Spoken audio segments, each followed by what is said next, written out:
ด่วนน้องธิดาลาวออกมาเคลื่อนไหวแล้วบอกข่าวก้าวบุญให้ FC แฟนคลับ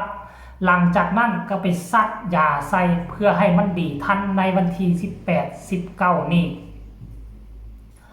สบายดี FC แฟนคลับทุกทานที่เคารพและนับถือเป็นอย่างสูงเนาะ FC ของเจบอลาวทั้งสองฝั่งของ FC ของน้องธิดาลาวบ่ว่าจะอยู่ทั้งฝั่งไทยฝั่งลาวฝรั่งอังกฤษแล้วก็เมกาเบลเยียมเยอรมันต่างๆท่านผู้ชม FC แฟนคลับล่าสุดนี้น้องธิดาลาวออกมาเคลื่อนไหวประกาศเนาะเชิญชวนพ่อแม่ FC แฟนคลับเข้ามาร่วมงานบุญกฐินนอนนาคาดว่าน่าจะจัดอยู่ม่องเวทีทางด้านหลังม่องที่น้องธิดาลาวใส่เป็นเฮือนอูซูนอนท่านผู้ชม FC แฟนคลับนี่เป็นครั้งแรกที่พวกเขาจะได้เห็นและพวกเขาจะร่วมสร้างบุญกุศลนำน้องธิดาลาวซึ่งตามที่เบิงเวทีตั้งอยู่หันถาวรพอพูกับแม่เพิ่งน่าจะจัดขึ้นทุกปีในช่วงต้นฤดูหนาวแบบนี้ซึ่งเป็นภาพบรรยากาศค่อนข้างว่าคักเจบอเล่ามักทางด้านนี้อยู่แล้วกองไฟใหญ่นางกองเฟืองแล้วก็ชมฟังการแสดงบทเพลงโอ้ยมันเป็นเรื่องที่ยุคในเมืองปัจจุบันนี้มันหายากแล้วแนวนี้นะต้องหาชนบทคุณซึ่งว่าพอพูกับแม่เพิ่งฮักหอมประเพณีอันนี้ไว้ท่านผู้ชม FC แฟนครับบรรยากาศแบบนอนนา เฮาก็จะได้เห็นบรรยากาศเฮ็ดให้คนที่อยู่ในเมืองก็คิดฮอดอดีตคิดฮอดบ้านอูคูนอนตอนสมัยตอนยังน้อยท่านผู้ชมใครอยากเข้าไปร่วมก็สามารถเข้าไปได้ติดต่อหาทั้ง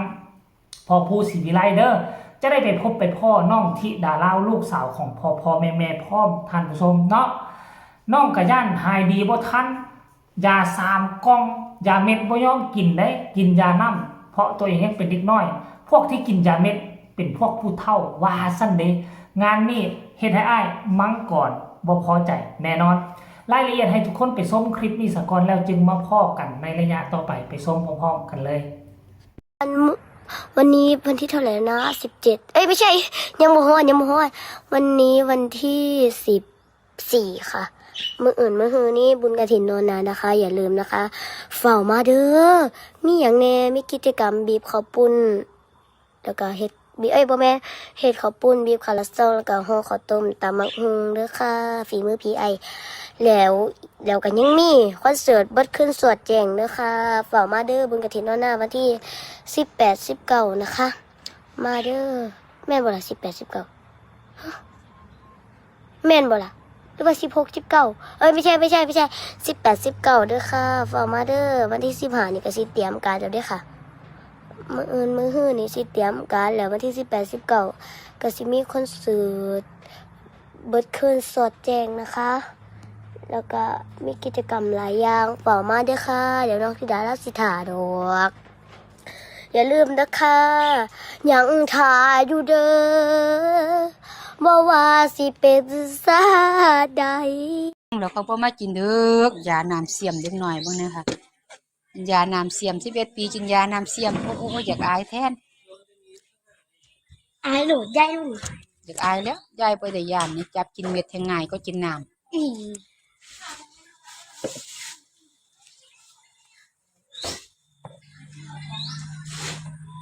ธิดาลาวกำลังสิกินยาแต่ว่านางบ่ไข้แล้วล่ะค่ะนางดีขึ้นแล้วแต่ว่าต้องกินยาตามหมอสั่งว่าต้องกินยาให้ครบวันนี้ก่อนจะรื้อบ้านจะเก็บบ้านเก็บสิ่งของมันสิฮื้อบ้านกันฮื้อบ้านสิอยู่ไสเตียงเฮาคือลมเปะจังซั่นเตียงใดเตียงนั่งอยู่โฮมบักขามเฮานะมันขาอันนั้นขาลงมันขาดอกแล้วค่ะมันดอแล้วมื้อนี้สิรื้อบ้านแสดงว่ามันตากฝนโดนแม่น นี่ แม่น มื้อนี้สิรื้อบ้านได้มื้อนี้สิย้ายไปเบิดง่ายหยัง สิไปอยู่ไสเอาไปเผาไผถิ่นคือของทางเอาของบ่ดีเอาไปเผาไฟถิ่มสิบ่ฮู้เฮ็ดไปเผาไฟถิ่มสิไปอยู่ไสบัดนี้สิไปอยู่วัดน้ำหลวงพ่อบ่นมนั่นอยู่วัดก็ได้สิไปขอกินยาขออาศัยวัดยืนควบคุมได้เดี๋ยวนี้ย่านมันลอยลัดไกลมันบ่กินครบเบิ่งมันยังบ่เซาอ้ายมันอ่อนแล้วเอาแต่ว่าอ้ายมื้อคืนนี่ตี 6:40ปลุกยายเลยหาแนวกินง่ายๆมาเอาฟ้าวกินแต่ปานนั้นยังกินยากอยู่นัดนึงให้แน่ 3 คือซ้ำไว้เด็ก เอายายกับแม่คือบ่ได้นัดหมายกันคือเว้าคำเดียวกันว่า นั่นแล้วเนาะเดี๋ยวไปเฮ็ดเวียกแนวอื่นบ่ได้ก็เลยมาคุ้มกันกินยานี่ ตัวใดอีกเอากินซ้อนเดียวหนึงติเดี๋ยวนี้ อันละซ้อน อันนี้รสผลไม้รวม รวมก็รวมเอากินก็ไป อร่อย เออ หนูชอบรสองุ่น มีการสอบยาปกติเขาเลยกินยาเขาบ่ได้ยากกินยาเม็ดไอ้มังกรเรียบร้อยแล้ว4เม็ด คนเฒ่าก็กินได้แล้วยาเม็ด มี ไอ้มังกรธิดาว่าไอ้มังกรเป็นคนเฒ่ากินยาเม็ดได้ว่าซั่นธิดาว่าหนูคนเฒ่ากินยาเม็ดได้มันหนูสิตอบว่าจั่งใด ไม่รู้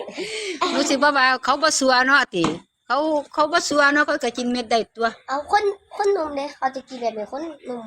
โอ้ยเขาเอิ้นเด็กน้อย ว่า ทารก ขวบของหนูอยู่ นี่นะทุกคนจักดีบ่ดีเห็นเอาผ้าติดหน้าผากนี่ออกละซดยาใส่จวดจวดจนให้ญาลุ่นกับแม่เพิ่งให้นับ1ให้แน่ว่าซั่นดันไปนับ3ว่าซั่นความจริงบอกให้นับ1 2 3สิละให้ลูกกินนะยายลุ่นกับแม่เพิ่งจักเป็นหยังฟาด3บาทเดียว หัวแตกกันวุ่นบัดนี้น้องที่ดาลาวก็บอกมากินยาใส่แล้วก็สิไปลื้อบ้านเผาได้ว่าซั่นโอ้ย แม่เพิ่งก็บอกว่ากับยายรุ่นว่าเผาแล้วเฮาสิไปอยู่ไสเผาแล้วเฮาสิไปขออยู่วัดน้ำหลวงตาบ่ลูกว่าซั่นเด้มันบ่แม่นสิไปฮื้อบ้านเผาว่าซั่นจะไปฮื้อเอาเพดานม่องที่มันขาดมันปวดฮื้อเอาฝาม่องที่มันบ่ดีม่องใดที่มันบ่ดีคุณภาพต่ำมันจะพังจะเพแล้วเฮาก็ลื้อไปเผาแล้วเฮาก็เอาตัวใหม่มาซ่อมแซมบ่แม่นว่าลื้อบ้านเด้อลูกว่าซั่นโอ้ย ยายรุ่นกับแม่เพิ่งตกอกตกใจที่ดาลาวจะฮื้อบ้านไปเผาที่ไปขออยู่วัดกับหลวงตาว่าสั่นโอ้ยนี่แหละความให้เดียงสาก่อให้เกิดก่อให้เกิดความเป็นตาฮักความเป็นตาแพงเห็นให้ FC แฟนคลับมักฮักเล็กน้อยคนนี้ก็เพราะเรื่องนี่ละท่านผู้ชมเอ้ยเอาเนาะ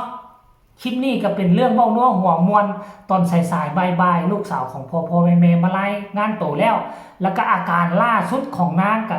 ก็ถือว่าเอาผ้าติดหัวออกแล้วก็อาการห้อนมันก็คงจะบ่มีแล้วล่ะท่านผู้ชม FC แฟนคลับเอ้ยเนาะก็หวังว่าทุกคนจะติดตามสนับสนุนซัพพอร์ตน้องที่ดาเล่าแบบนี้ตลอดไปโดยการกดไลค์กดแชร์กดติดตามและก็บ่พานโฆษณาให้ช่องเจบ่าวลาวแน่เนาะผู้ใดมีคำตำหนิติชมคำคิดคำเห็นก็ส่งข่าวมาใต้คอมเมนต์ก็แล้วกันสำหรับคลิปนี้ขอกล่าวคำว่าสบายดี